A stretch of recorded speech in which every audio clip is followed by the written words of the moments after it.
The flashing red and blue lights reflected off my lakefront windows as 3 patrol cars pulled into my driveway. Karen stood on her lawn across the street, arms crossed, that smug smile plastered across her face. She had no idea she just made the biggest mistake of her life. You see, she thought she was calling the cops on just another homeowner. What she didn't know, I spent 32 years wearing the badge she was now weaponizing against me.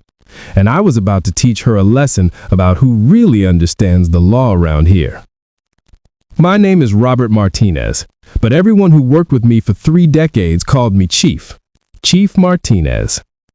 I retired from the Riverside Police Department 2 years ago after serving as police chief for the last 8 of those years. Before that, I worked my way up from patrol officer to detective to captain. I'd seen it all: domestic disputes, drug busts, hostage negotiations, corrupt politicians. I thought retirement meant I was done dealing with petty tyrants who abused whatever small amount of power they had. I was wrong. My wife Sarah and I bought our dream home in Lakeview Estates the moment I got my retirement papers. It was everything we'd worked for. A beautiful 4-bedroom colonial with a wraparound porch, sitting on half an acre with direct lake access. The community was gorgeous. Tree-lined streets, well-maintained common areas, a private beach, and a boat launch. The monthly HOA fees of $350 seemed reasonable for what we got. For the first 6 months, life was paradise. Sarah and I would have coffee on the porch every morning, watching the sun rise over Mirror Lake. I'd take my fishing boat out 3 or 4 times a week. We'd host barbecues for our kids and grandchildren. Our neighbors were friendly. Retired couples like us, young families, professionals who commuted to the city. Everyone waved, everyone smiled. The community felt, well, like a community. The HOA seemed like a non-issue. They maintained the common areas, organized a 4th of July celebration, and kept the neighborhood looking pristine. The board consisted of 5 members: president, vice president, treasurer, secretary, and a member at large. From what I could tell, they met once a month and handled things quietly and efficiently. Then, about 7 months into our residency, things changed. The HOA president, a guy named Tom Henderson, who'd held the position for 6 years, announced he was stepping down. Tom was a retired accountant, methodical, fair, and reasonable. Under his leadership, the HOA ran smoothly because he actually listened to homeowners and didn't let power go to his head. Tom's resignation created a vacuum, and into that vacuum stepped Karen Whitmore. Karen lived directly across the street from us in a pristine Tudor-style home that looked like it belonged in a magazine. Not a single blade of grass out of place. Not one leaf on her walkway. Her hedges were trimmed with mathematical precision. Her flower beds changed with the seasons in perfectly coordinated color schemes. She was 52 years old, married to a software executive named Greg who traveled constantly for work, and way too much time on her hands. I'd talked to her maybe 3 times in 6 months. Brief, polite conversations about the weather or the neighborhood. She seemed pleasant enough, if a bit intense about perfection. What I didn't know was that Karen had been waiting years for Tom to step down so she could take over. She'd been on the board as secretary for 4 years, documenting every meeting, memorizing every rule, preparing for her moment. The election wasn't even close. She ran unopposed because no one else wanted the job. Most people in Lakeview Estates had better things to do than spend their time managing an HOA. We all assumed it would be fine. How much could really change? Everything. Everything could change. Karen was elected in early March. By April, we started noticing differences. The HOA newsletter, which used to be a friendly 2-page update about community events and basic reminders, became an 8-page manifesto about rules, regulations, and community standards. Karen introduced new sections: violation of the month, property maintenance tips, and my personal favorite, presidential message from Karen Whitmore. The tone shifted from friendly to authoritarian overnight. Dear residents, Lakeview Estates is a premium community, and we must all do our part to maintain our property values and aesthetic standards. I have noticed several violations during my walks through the neighborhood, and I want to be clear, under my leadership, rules will be enforced, consistently, fairly, without exception. We are only strong as our weakest link. Let's all be strong links. Sarah read it and laughed. She's taking this way too seriously. I shrugged it off. Give her a few months. She'll calm down once the novelty wears off. I was wrong again. Karen didn't calm down. She ramped up. She started doing daily community inspections, walking the neighborhood with a clipboard and camera, documenting potential violations. She'd stop in front of homes, take pictures, make notes. Some neighbors found it creepy. Others found it annoying, but no one said anything because, technically, she wasn't breaking any rules. The first violation letters started arriving in May. The Johnsons, 2 doors down, got cited because their mailbox was weathered and detracted from community aesthetics. Required action? Repaint or replace within 30 days or face a $50 fine. The Patels at the end of the street got cited because their lawn was 0.5 inches above the maximum allowed height of 3 inches. Required action? Mow immediately or face a $75 fine. The Ramirez family got cited because they'd left their garbage cans visible from the street for 4 hours after pickup. Required action?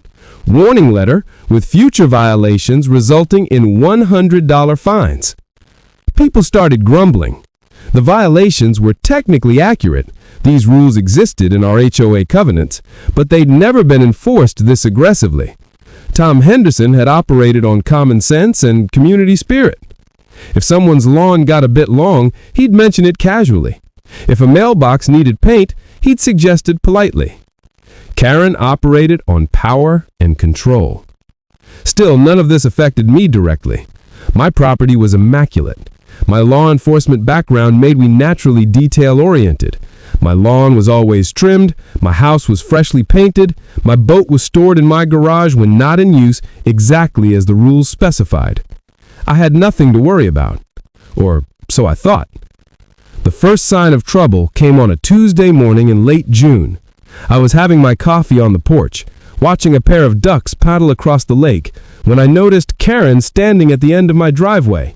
She wasn't moving, just standing there, staring at my property, making notes on her clipboard. After about 5 minutes, she walked up my driveway. "Good morning, Karen," I called out. "Can I help you with something?" She didn't smile. "Mr. Martinez, I'm conducting a routine inspection and I've noticed a violation." I set down my coffee. "A violation? Of what?" She consulted her clipboard. "Your porch decorations exceed the maximum allowable square footage for seasonal displays as outlined in Section 7, Paragraph 12 of the HOA Covenants." I looked at my porch. Sarah had put out some potted plants and a welcome mat. That was it. "Karen, that's not a seasonal display. Those are just plants." "Potted plants count as decorative items and are subject to the square footage limitations. You have 14 days to remove the excess items or reduce the display to comply with regulations. Otherwise, you'll receive a formal violation notice and a $50 fine." She turned and walked away before I could respond. Sarah came out and asked what that was about. When I told her, she laughed. "She's kidding, right?" "I don't think she kids about HOA rules." "Rob, those are just plants. 4 potted plants. This is insane." I pulled out our HOA covenant book, that massive 3-ring binder every homeowner received at closing, and found Section 7, Paragraph 12. Sure enough, there was a rule about seasonal displays not exceeding 25 square feet. But our plants weren't a seasonal display. They were just plants. I decided to let it go. Pick your battles, right? Sarah and I removed 2 of the pots. Problem solved. Except it wasn't solved, because Karen had found her target, and I was about to discover that she had absolutely no idea who she was messing with. The letters started arriving weekly after that.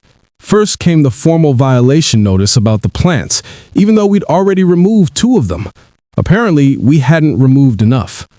Karen demanded we eliminate all potted plants from the porch entirely because the remaining display still approaches the maximum threshold and sets a bad precedent for the community.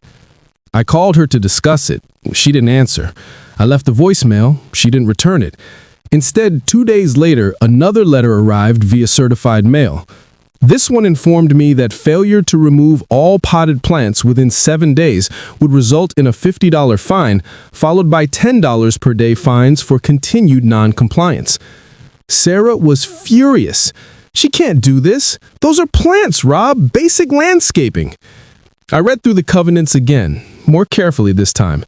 The language was vague enough that Karen could interpret it however she wanted, and as HOA president, she had the authority to make those interpretations. But I also knew something about rules, regulations, and the law. I'd spent my entire career navigating them, so I started documenting everything. Every letter, every date, every interaction. Call it cop instinct. We removed all the plants from the porch. Sarah was heartbroken. Gardening was her hobby, but I didn't want to give Karen the satisfaction of issuing fines. 2 weeks later, another certified letter arrived. This time, Karen cited me for unauthorized vehicle storage because I'd parked my fishing boat trailer in my driveway for 6 hours while I cleaned it. According to Section 4, Paragraph 8, recreational vehicles and trailers could only be in driveways during active loading or unloading not to exceed 2 hours. The fine? $100. I was cleaning my boat, active maintenance. But according to Karen's interpretation, loading and unloading meant literal loading and unloading, not cleaning. I wrote a formal response letter, citing the vague language and requesting a board hearing to contest the fine. Karen denied my request, stating that as HOA president, she had discretionary authority to interpret covenant language and assess violations without requiring full board approval for clear-cut cases. The fine stood. I paid it, but only because fighting it would cost more in legal fees than the $100. But I made copies of everything and added it to my growing file. The harassment escalated. In August, I received a violation for allowing my lawn to reach 3.2 inches when the maximum was 3.0 inches. Karen had apparently measured it with a ruler. The fine? $75. In September, I got cited because my house numbers weren't adequately visible from the street. They'd been in the exact same place since we moved in, but Karen claimed new enhanced visibility standards required them to be 2 inches larger. The fine? $50 plus the cost of new numbers. In October, I cited me for excessive noise because I was using a leaf blower at 8:15 a.m. on a Saturday. The covenant stated that loud lawn equipment couldn't be used before 8 a.m. on weekends. I was using it at 8:15 a.m. Her interpretation, the 15-minute grace period was insufficient and residents should wait at least 9 a.m. out of respect for neighbors. That fine? $150. I started noticing a pattern. While other residents occasionally got violation letters, I was getting them constantly, weekly, sometimes twice a week. And the fines were always higher for me than for other residents with similar violations. The Johnsons got cited for the same leaf blower violation a week after I did. Their fine was $50. Mine had been $150. I asked Karen about the discrepancy. She responded with a letter stating that repeat violators and residents who demonstrate a pattern of non-compliance may be assessed enhanced penalties. Repeat violators. I committed 4 violations in 4 months, all for absurdly technical infractions that no reasonable person would consider violations. Sarah started calling it harassment. She's targeting you, Rob. This is personal. But why? I've never done anything to her. Maybe she doesn't like that you're a retired police chief. Maybe she feels threatened. Or maybe she's just a bully who finally found someone who won't just roll over. That last part hit home. Because I wasn't rolling over. I was pushing back, asking questions, demanding clarification, requesting hearings. Most residents just paid the fines and complied to avoid conflict. I was challenging her authority. And Karen didn't like being challenged. November brought the breaking point. I received a certified letter, the most aggressive one yet. Karen had conducted an emergency inspection of my property and determined that my dock, which had been there since before we bought the house, was improperly maintained and potentially hazardous. According to her letter, the dock violated Section 11, Paragraph 4, which required all waterfront structures to be maintained in good repair and aesthetically consistent with community standards. Her demands? Full dock replacement or comprehensive refurbishment within 60 days, engineering assessment and written certification of structural integrity. Estimated compliance cost, $8,000 to $12,000. Failure to comply would result in immediate fines of $500 plus $100 per day until completion. Potential legal action to compel compliance. I read the letter 3 times. Then I walked down to the dock and inspected it myself. The dock was fine, structurally sound. I'd had it professionally inspected before we bought the house, and I maintained it regularly. Yes, the wood had natural weathering from being in the water, but that was normal. It was safe, functional, and identical to dozens of other docks throughout Lakeview Estates. I took pictures, lots of pictures. Then I walked the shoreline and photographed every other dock in the community. Many were in worse condition than mine. Some had rotted boards. Others had loose railings. Several had faded, peeling stain. None of those homeowners received violation letters. Just me. I called an emergency HOA board meeting. As a homeowner, I had that right under our bylaws. Karen tried to refuse, but I cited the specific bylaw. She finally agreed, but scheduled it for 6 p.m. on a Thursday, knowing most board members worked and might not attend. Only 2 other board members showed up. Vice President Dale Morrison and Treasurer Linda Chen. Secretary and member-at-large were unavailable. I presented my case calmly and professionally, just like I'd presented hundreds of cases to city councils and review boards during my career. I showed pictures of my dock. I showed pictures of other docks in worse condition. I presented the pre-purchase inspection report and asked why I was being singled out. Karen sat with her arms crossed, her face stone cold. Mr. Martinez, your dock presents a liability risk to the community. The other docks you reference will be addressed in due course, but your property is the current concern. Based on what engineering assessment, I asked. Based on my visual inspection and my authority as HOA President to identify potential hazards. Are you an engineer? I don't need to be an engineer to identify a safety concern. Actually, under Illinois law, you do need professional certification to declare a structure unsafe and compel expensive modifications. Her eyes narrowed. Are you threatening legal action, Mr. Martinez? I'm stating facts. I'm also asking why my dock is supposedly unsafe when identical docks throughout the community haven't been cited. Your property is under enhanced scrutiny due to your pattern of violations. A pattern you've created through selective enforcement. The meeting went nowhere. Karen had the support of Dale, who basically rubber-stamped everything she said. Linda stayed quiet, clearly uncomfortable, but unwilling to challenge Karen's authority. The violation stood. I had 60 days to comply or face escalating fines. I walked out of that meeting knowing exactly what this was. Targeted harassment by a petty tyrant who couldn't handle being questioned. But here's the thing about being a retired police chief. You don't just understand law enforcement, you understand the law. All of it. Municipal codes, property law, civil law, and you definitely understand how to investigate when someone is abusing their power. That night, I opened my laptop and started digging into Karen Whitmore, the Lakeview Estates HOA, and every single covenant, bylaw, and regulation that governed our community. If Karen wanted to play hardball, I was about to teach her what real investigation looked like. I spent the next 2 weeks doing what I'd done for 32 years, investigating. My home office, which Sarah jokingly called the war room, became command central. I set up 3 file boxes, one for HOA documents, one for Karen's violations and communications, and one for my research into property law and HOA regulations.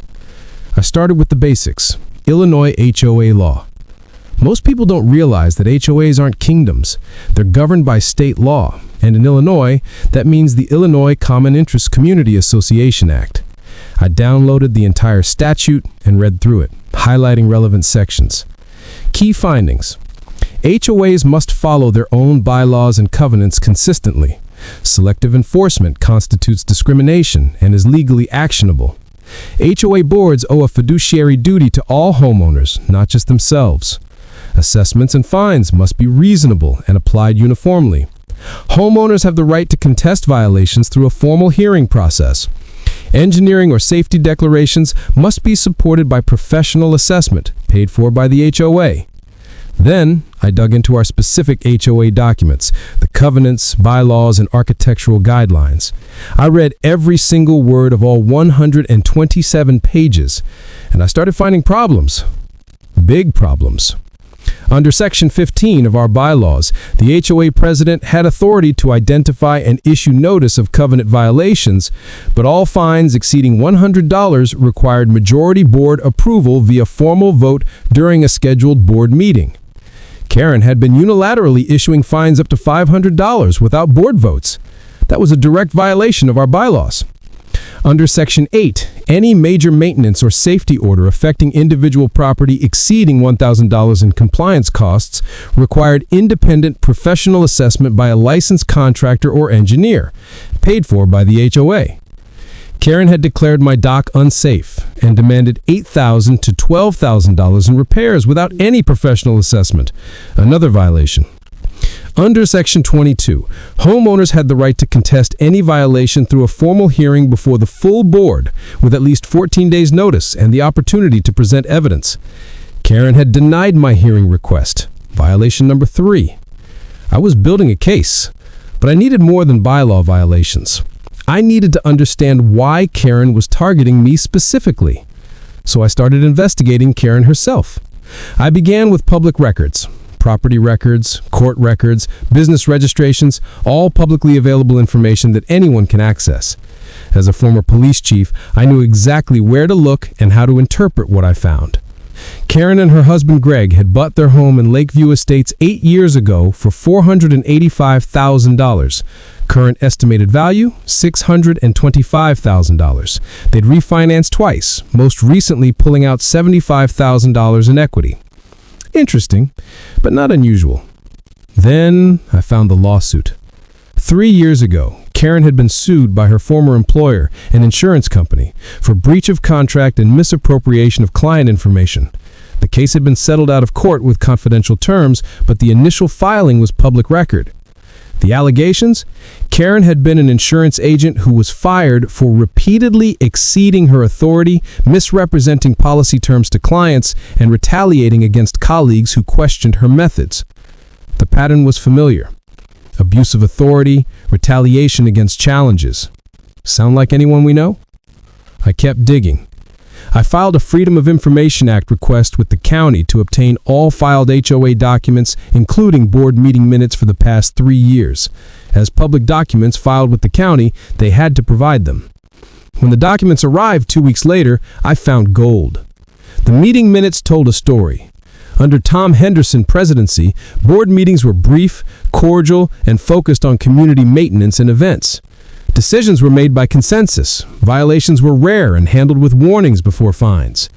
Then, Karen became president, and everything changed. Meeting minutes became longer, more formal, and obsessively focused on violations and enforcement. But more importantly, I noticed something else. Several decisions that Karen claimed had board approval appeared in meeting minutes with no record of an actual vote. The $150 fine for my leaf blower incident? Meeting minutes showed no vote. The dock violation? Not even mentioned in meeting minutes. Multiple fines assessed against me and other residents had no documented board approval.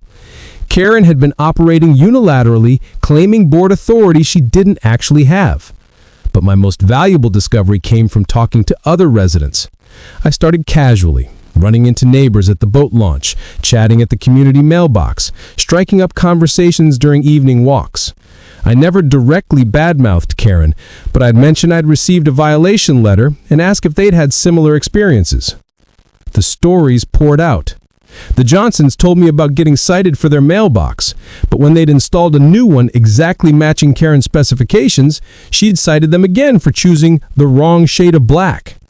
The Patels mentioned that Karen had opposed their application to install solar panels, claiming they'd detract from community aesthetics, even though covenants didn't prohibit them.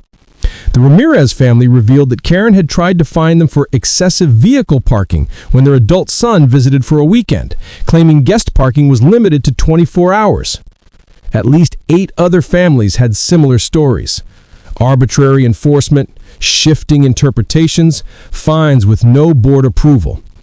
But here's what really caught my attention. Every single homeowner who'd been heavily targeted was either a person of color, a family with children, or someone who'd previously questioned Karen's decisions. I was targeted because I had challenged her authority. The Patels were targeted because they were Indian. The Ramirez family was targeted because they were Hispanic. A pattern of discrimination, retaliation, abuse of power. That's when I decided this wasn't just about fighting my violation anymore. This was about removing a tyrant who was harassing an entire community. I called my attorney, David Chen, a real estate and HOA specialist I'd known for years. I laid out everything I found: the bylaw violations, the lack of board approval for fines, the discriminatory enforcement, the retaliation pattern. David listened carefully, took notes, and finally said, "Rob, you have multiple viable causes of action here. But before we go legal, Illinois law requires you to attempt internal resolution through the HOA's dispute process." Karen controls that process. I know, but we have to show you tried. File a formal grievance with the full board, not just Karen. Request a hearing. Document her response. If she refuses or retaliates, then we have even more ammunition. So, I drafted a formal grievance letter. 10 pages, meticulously documented, with copies of every violation letter, every denied hearing request, every inconsistent enforcement example I'd found. I sent copies to all 5 board members via certified mail with return receipt as required by HOA bylaws. Karen's response arrived 3 days later. "Your grievance is denied. The violations stand. You have 30 days remaining to comply with the dock repairs or face daily fines of $100. Further frivolous challenges to HOA authority may result in additional penalties." She actually put that in writing, threatened me with additional penalties for exercising my legal right to file a grievance. I smiled when I read it. She had just handed me exactly what I needed. I called David back. She denied the grievance and threatened retaliation. What's next? Now we go on offense. File a lawsuit against the HOA and Karen personally for selective enforcement, harassment, violation of bylaws, and breach of fiduciary duty. We'll also file an emergency motion to enjoin the fines and the dock compliance order. And Rob? Yeah? We're going to win this. Easily. She's violated so many statutes and bylaws that any judge will rule in your favor. The question is how far you want to take it. I thought about the other families being harassed, the discriminatory patterns, the abuse of power. I want her removed as HOA president. I want all the fines she illegally assessed refunded, and I want the board restructured so this can never happen again. Then let's build the case. Over the next 3 weeks, David and I prepared a comprehensive lawsuit. We documented everything. 47 separate bylaw violations by Karen. 23 fines assessed without proper board approval, 12 cases of discriminatory enforcement, 8 documented instances of retaliation against residents who challenged her authority, multiple violations of Illinois HOA statute. We also sent demand letters to all board members who'd enabled Karen's behavior, noting their fiduciary breach and potential personal liability. 2 board members, Linda Chen and member-at-large Patricia Novak, immediately resigned. They wanted no part of the coming legal battle. That left Karen, Dale Morrison, and 1 vacant seat.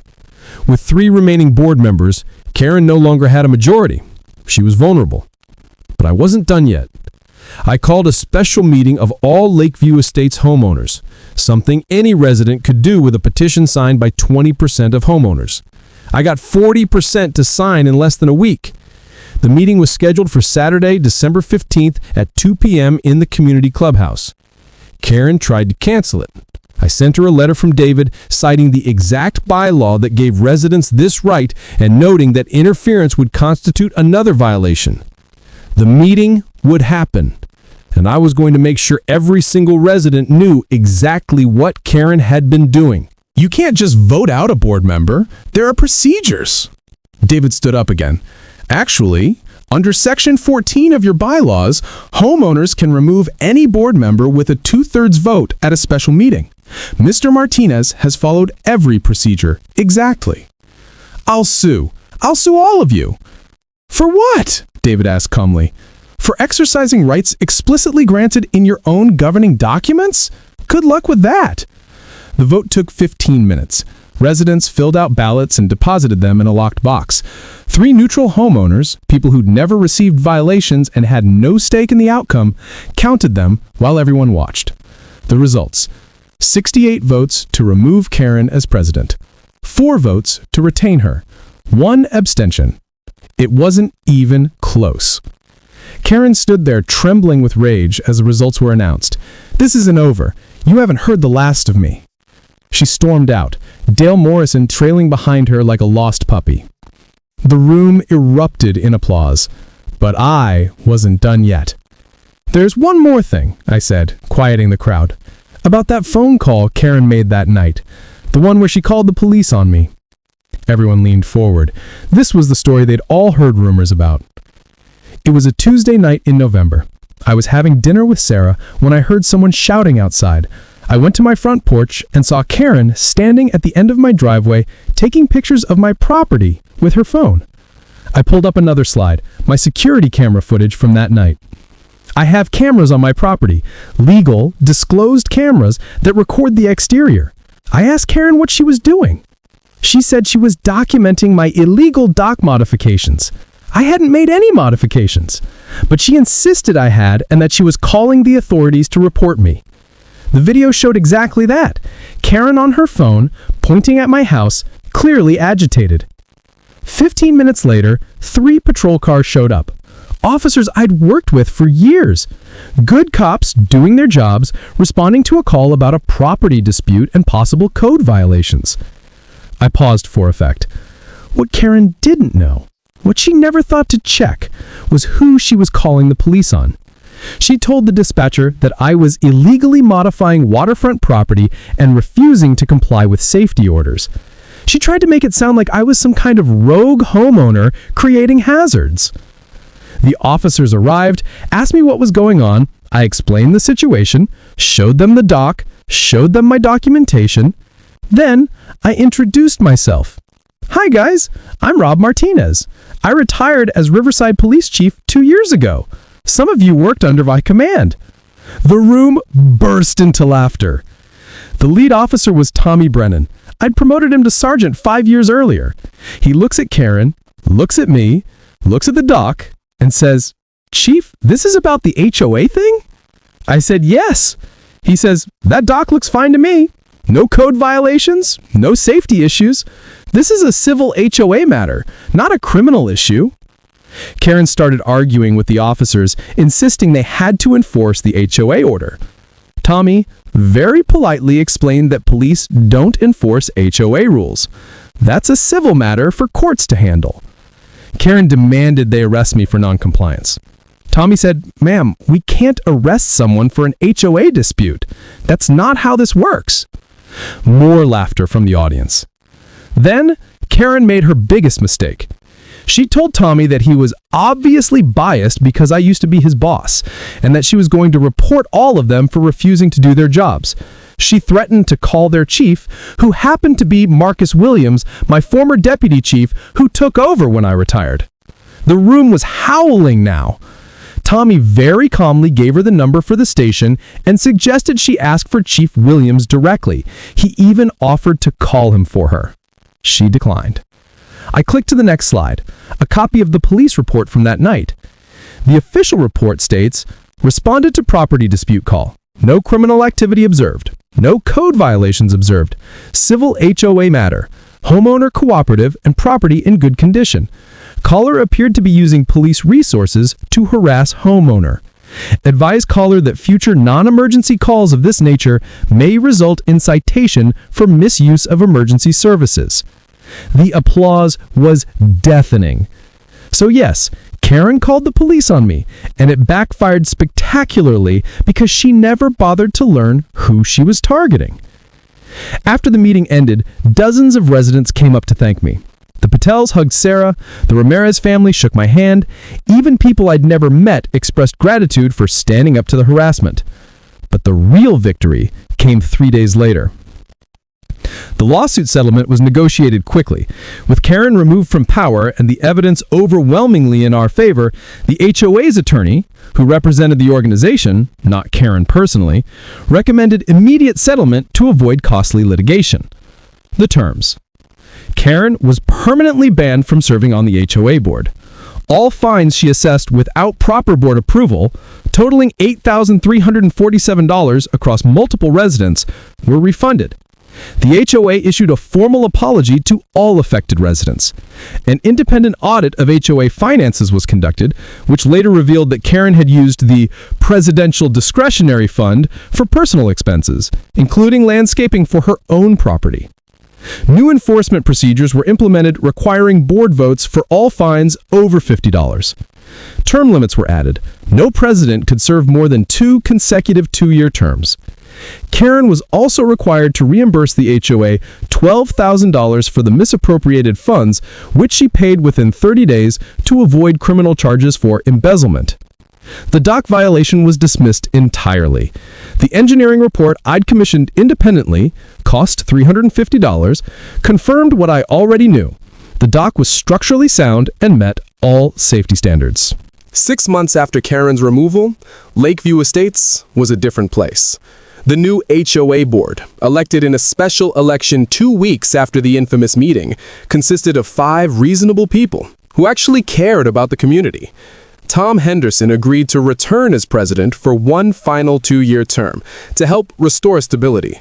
Linda Chen became vice president, and 3 new members were elected from residents who'd never served before but wanted to prevent another Karen situation. The transformation was immediate. Violation letters dropped from 43 per month back down to 4 or 5. And those were legitimate issues like abandoned vehicles or actual safety hazards, handled with courtesy and common sense. The new board held open meetings with transparent agendas posted online. Financial reports were published quarterly. Enforcement procedures were clear, consistent, and fair. Most importantly, the community felt like a community again. Sarah and I were having coffee on our porch one Saturday morning when Tom Henderson walked over. "Mind if I join you?" he asked. "Of course not. Want some coffee?" "I'd love some." We sat in comfortable silence for a moment, watching the morning sun sparkle off the lake. "I owe you an apology, Rob," Tom finally said. "For what?" "For stepping down when I did. If I'd known Karen was going to go full dictator, I would have stayed on another term. I should have seen the warning signs." I shook my head. "Tom, you served 6 years. You earned your retirement from HOA duty. What Karen did isn't your fault. She hid who she really was until she got power. Still, what she put you and the others through," he trailed off. "The audit results were eye-opening. She'd been embezzling HOA funds for almost a year, small amounts but consistently, using the community's money for her own property improvements. Narcissists always think rules don't apply to them," I said. "I saw it constantly in law enforcement. People who get a taste of power and convince themselves they're entitled to special treatment." "Well, she picked the wrong person to mess with," Tom smiled. "Though I have to admit, I wish I'd been there the night she called the cops on you. That must have been priceless." Sarah laughed. "Oh, it was. Rob came back inside after talking to the officers and just said, 'Karen's having a bad night.' Then we finished dinner and watched a movie. He didn't even seem fazed." 32 years of dealing with conflicts teaches you to stay calm. Plus, the moment she threatened those officers for not doing their jobs, I knew she'd crossed the line. You don't threaten cops who are trying to help you. They documented everything after that. Tom shook his head in amazement. The whole thing could be a case study on how not to run an HOA. Actually, our attorney mentioned that he's using this situation as a training example for other HOA boards. What to avoid, what happens when you violate bylaws, why selective enforcement is illegal. Good. Maybe it'll prevent another Karen somewhere else. We sat quietly for a moment before Tom asked, "Did you ever find out why she targeted you specifically? I mean, obviously, the retaliation for questioning her authority, but was there something else?" I'd actually thought about this a lot. I think there were a few reasons. One, I challenged her authority early on with the plant situation. That set me up as difficult in her mind. Two, my law enforcement background probably threatened her. She knew I understood rules and procedures better than most people. And three, I paused, considering whether to share this part. And three, Sarah prompted, I think she resented that people in the community respected me without me having to demand it. I was the retired police chief. People naturally asked my opinion on things, invited me to events, treated me as someone worth listening to. Karen needed a title and power to get attention. She couldn't stand that I had social capital without needing to bully anyone. Tom nodded slowly. That makes sense. She always seemed desperate to be seen as important. Every newsletter had her picture, her message, her opinions. Everything was about establishing her authority. Insecurity, Sarah said. People who are truly confident don't need to constantly prove their power. They just lead. The conversation drifted to lighter topics. Fishing, upcoming community events, Tom's grandchildren. It felt normal, peaceful. Later that afternoon, I was down at my dock, the perfectly safe, structurally sound dock that caused so much trouble, when the Patels walked by with their 2 kids. "Chief Martinez," Priya Patel called out. "Beautiful day." "Absolutely. You folks heading to the beach?" "Yes, the kids wanted to swim. Hey, I wanted to thank you again for everything you did. The new board approved our solar panel application last week. No hassle, no arbitrary rejections, just a fair review process. That's great. When's the installation?" "Next month. We're really excited. It'll cut our electric bills significantly." Her husband Raj added, "You know what the best part is? We don't dread checking our mail anymore. For months, every time we saw an HOA envelope, our stomachs would drop. Now, we actually feel like we live in a community that wants us here." That hit me harder than I expected. The casual cruelty of Karen's harassment was making families feel unwelcome in their own homes. That kind of psychological stress takes a real toll. "You always belonged here," I said firmly.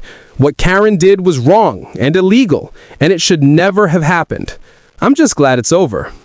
"It's over because you stood up," Priya said.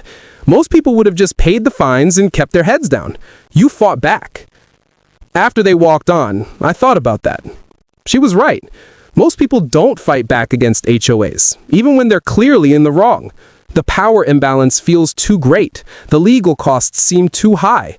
The stress seems overwhelming. But I'd had advantages. Legal knowledge, investigation skills, financial resources to hire a good attorney, connections to verify information, and the confidence that comes from decades of facing down people who abused power. Not everyone has those advantages. That evening, I got a phone call from Marcus Williams, the current Riverside Police Chief. "Chief Martinez, how's retirement treating you?" "Marcus, I've told you 100 times. You're the chief now. Just call me Rob." "Can't do it, Chief. You'll always be chief to me." "Hey, I heard about your HOA situation. Tommy told me the story about that crazy board president calling us out to your house." I laughed. "Yeah, that was an interesting evening." I read Tommy's report. She actually threatened to report our officers for not arresting you over an HOA dock dispute. That takes a special kind of crazy. She had a pattern of weaponizing authority against people who challenged her. Calling the police was just one tactic.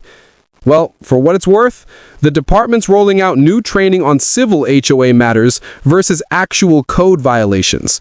We were getting too many calls from HOAs trying to use us as their personal enforcement arm. Your situation highlighted that we needed clearer protocols. That's good. HOAs serve a purpose, but they're not law enforcement. Too many board members forget that. Exactly. Anyway, I just wanted to check in and make sure you're doing okay. I know dealing with that kind of harassment isn't fun, even for someone with your experience. I'm good, Marcus. Actually, better than good. This whole thing reminded me that retirement doesn't mean I stop standing up for what's right. Just means I do it in different contexts now. Once a cop, always a cop. Take care, Chief. That night, Sarah and I hosted a barbecue for our neighbors, the Johnsons, the Ramirez family, the Patels, and several other families who'd been affected by Karen's harassment. It was spontaneous, just a hey, come over for burgers kind of thing. We sat around our fire pit as the sun set over the lake, kids playing in the yard, adults laughing and sharing stories. Miguel Ramirez raised his beer. I'd like to make a toast to Rob for having the courage to stand up to tyranny, even when it's petty HOA tyranny. Everyone laughed and raised their drinks. And, Miguel continued, to reminding all of us that we don't have to accept being bullied, no matter who's doing the bullying or what authority they claim to have. We clinked glasses and bottles. Speech, someone called out. Oh, no speeches, I protested. Come on, Chief, Tom Johnson insisted. Give us some wisdom. I sighed but stood up. Okay, fine. Here's what I learned from this whole mess. Communities only work when people care enough to hold leadership accountable. It doesn't matter if it's a city council, a police department, or an HOA board. The moment you let someone abuse power without consequences, they'll keep doing it, and it'll get worse. I looked around at the faces in the flickering firelight. Karen wasn't some unique monster. She was just an insecure person who got a little bit of power and let it corrupt her completely. That can happen anywhere, anytime. The only defense is people being willing to stand up and say, no, this isn't right. This isn't how we do things. But here's the thing. You don't have to be a retired police chief to do that. You just have to care enough about your community to speak up. Document violations, ask questions, demand transparency. Most bullies, whether they're on an HOA board or anywhere else, back down the moment someone challenges them effectively. So my advice? Know your rights, whatever context you're in. Read your HOA covenants. Understand your employment contracts. Learn the laws that govern your situation. Because knowledge is power, and bullies hate dealing with informed people. I raised my beer. And most importantly, look out for each other. If you see someone being targeted unfairly, speak up. Stand with them. That's what makes a real community. More clinking of glasses, more laughter. As the evening wound down and families headed home, Sarah and I cleaned up in comfortable silence. You did a good thing, she said quietly. We did a good thing, I corrected. You supported me through all of it, put up with me turning the office into an investigation room, dealt with the stress. I'd do it again in a heartbeat, she smiled. Though maybe next time we can find a community with a boring HOA that just maintains the landscaping and minds its own business. Next time, we're not moving. Good. I love this house. I love this community, and I love that we helped make it better. We stood on the porch, looking out at the lake, the same view that had been threatened by Karen's manufactured crisis. You know what the best part is? I said. What? The dock. She tried to use it as a weapon against us, make it into this huge, expensive problem. And now, every time I look at it, I don't think about her harassment. I just think about how good it feels to have won, completely, decisively. Sarah laughed. You're enjoying this way too much. Maybe I am. But when you spend 32 years enforcing laws and seeing bad people get away with things because good people don't push back, it feels really good to win one for the good guys. 3 months later, I ran into Karen at the grocery store. I saw her first. She was in the produce section, carefully selecting apples. For a moment, I considered just avoiding her, taking a different aisle. But that would be giving her power she didn't deserve. I walked right past her, grabbed some bananas, and said casually, "Hello, Karen." She froze, looked at me. Her face went through several emotions, anger, embarrassment, resentment, before settling on something that might have been resignation. "Robert," she said stiffly, "how are you doing?" It was a genuine question. Despite everything, I didn't hate her. I pitied her. "Fine," she said shortly. "We're actually putting the house on the market. Greg got transferred to Denver. I hope the move goes well." She studied me for a moment. "You really destroyed me, you know? My reputation, my standing in the community, everything." "No, Karen, you did that yourself. I just documented it and made sure people knew what was happening." She opened her mouth to argue, then closed it. For the first time since I'd known her, she looked small, defeated. "For what it's worth," I said, "I hope you learned something from this. You had a chance to serve your community, and instead you used it as an opportunity to bully people. That was your choice. The consequences were inevitable." I walked away without waiting for a response. Sarah asked me later if I felt bad about the encounter. "No," I said honestly. She needed to face what she did. Maybe in Denver, with a fresh start, she'll be better. Or maybe she'll find another HOA board and do it all over again. Either way, it's not my problem anymore. A year after Karen's removal, Lakeview Estates celebrated its 25th anniversary with a huge community party. Food trucks, live music, games for kids, boat races on the lake. The new board had used those reserve funds, the ones Karen had been misappropriating, to upgrade the community beach, install new playground equipment, and create a small dog park. The community was thriving. I was manning the grill for the burger station when Tom Henderson came up with a plaque. "What's this?" I asked. "It's from the HOA board and residents. We wanted to recognize what you did. Presented to Robert Martinez for exemplary community service, courage in standing up for what is right, and reminding us all that good leadership means accountability. Lakeview Estates HOA 2025. Tom, you didn't have to. Yes, we did. You saved this community, Rob, literally. If you hadn't fought back, who knows how bad it would have gotten? How many more families would have been harassed? How much more money Karen would have stolen?" I hung that plaque in my office, right next to my retirement shadow box from the police department. 2 different careers, 2 different contexts, same principle. Stand up for what is right, protect those who can't protect themselves, and never let bullies win. So what's the lesson here? HOAs aren't inherently bad. They serve important functions in maintaining communities and property values, but they're only as good as the people running them. And when those people abuse power, residents have more rights and options than they realize. Know your covenants. Document everything. Don't be afraid to challenge unfair enforcement. And if you're being harassed or discriminated against, seek legal advice.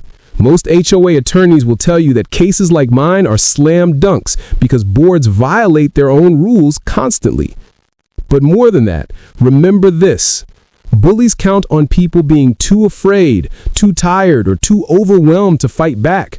The moment you stand up to them with facts, documentation, and determination, they usually crumble. Because deep down, they know they're wrong. And if you enjoyed this story, please hit that like button. Subscribe for more HOA horror stories and satisfying revenge tales, and drop a comment telling me about your own HOA experiences. Have you dealt with a power-hungry board member? Did you fight back or just pay the fines? I want to hear your stories. Until next time, remember, know your rights, stand your ground, and never let anyone with a clipboard and a title convince you to accept injustice.